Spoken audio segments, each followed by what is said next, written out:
தற்போது கிடைத்துள்ள முக்கிய செய்தி.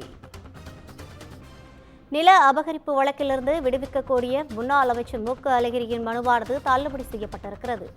மு க அழகிரி தாக்கல் செய்த மனுவை தள்ளுபடி செய்து சென்னை உயர்நீதிமன்றம் உத்தரவு பிறப்பித்திருக்கிறது.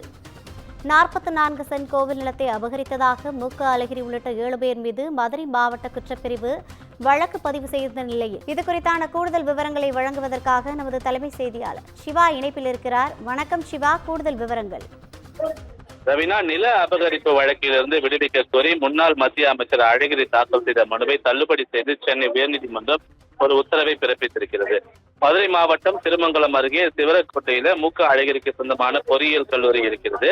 கல்லூரிக்கு அருகில் இருந்த 44 சென்ட் கோவில் நிலத்தை அபகரித்ததாக மு க அழகிரி உள்ளிட்டோர் மீது மதுரை மாவட்ட குற்றப்பிரிவு போலீசில் புகார் அளிக்கப்பட்டது. இந்த புகாரின் அடிப்படையில் மு க அழகிரி, சம்பத்குமார் உட்பட 7 பேர் மீது நில அபகரிப்பு பிரிவு போலீசார் வழக்கு பதிவு செய்திருந்தனர். இந்த வழக்கில் இருந்து விடுவிக்க கோரி அழகிரி தாக்கல் செய்த மனு விசாரித்த மதுரை மாவட்ட நீதிமன்றம் போலி ஆவணங்கள் தயாரித்து மோசடி செய்தது தொடர்பான குற்றச்சாட்டில் இருந்து மட்டும் அழகிரியை விடுவித்து 2021 ஆண்டு ஒரு உத்தரவை பிறப்பித்திருந்தது.